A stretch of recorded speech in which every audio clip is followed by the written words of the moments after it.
অন্য জায়গায় আমি হোটেলে এরকম খেতে পারি না। আমার নাম ভানুমণ্ডল, লয়নি ফেরিঘাটে গাড়ি চালায়। আচ্ছা, এটা কি মানে এই নতুন সরকার থেকে দিচ্ছে খাবারটা? হ্যাঁ, 5 টাকা? হ্যাঁ। এটা অনেকদিন আগে দিত, তারপরে বিজেপি সরকার আসলো, আরো ভাত ফাত অনেক কিছু বাড়িয়ে দিয়ে। আচ্ছা, খাবারটা খেয়ে কেমন লাগে? খুব ভালো, কোয়ালিটি ভালো খাবারের? খুব সুন্দর। Taste আগে আছে তো আমার খাবারের? দিদি খাবারের টেস্ট আছে ভালো? হেবি সুন্দর। রোজই এটা খাওয়া হয় খেলে তোমার? মনটা পুরো শান্তি হয়ে যায়।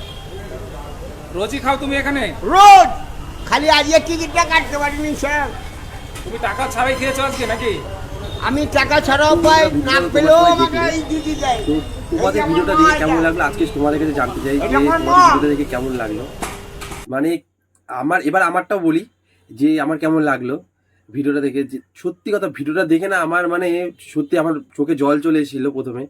যে সত্যি যে মানুষ এখন এই লোকটাকে দেখে তো বুঝতে পারছো যে লোকটা কতটা খুশি আজকে এই খাবারটা খেয়ে।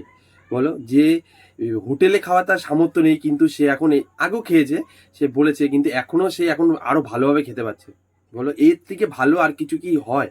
তুমি বলো, এত গরিব মানুষগুলো যারা হোটেলে খাওয়ার সামর্থ্য নেই, মানে লোকের কি বলো, তারা এতটাই কষ্ট দুঃখে থাকে, তাদের মানে কোনো নেই, তারা ফেরিঘাটে কি রিক্সা চালায় না কি চালায়।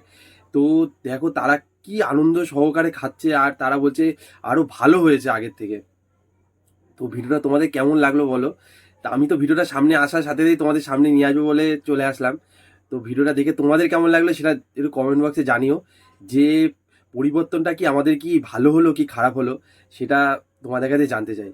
তো তোমরা প্লিজ আমাকে কমেন্ট করো, আর ভিডিওটা অনেক অনেক শেয়ার করো, যাতে সব মানুষের কাছে পৌঁছায়, তারাও গিয়ে ওখানে সুবিধাটা পায়, খেতে পারে। এমন এরকম যেসব জায়গাগুলো আছে তারা সেখানে গিয়ে খাবারগুলো খায়। আর এখন তো আরও ভালো কোয়ালিটি হয়েছে, এদের কথা শুনেই তো বুঝতে পারলে। তো চলো, ভিডিওটা কেমন লাগলো প্লিজ কমেন্টে জানিও।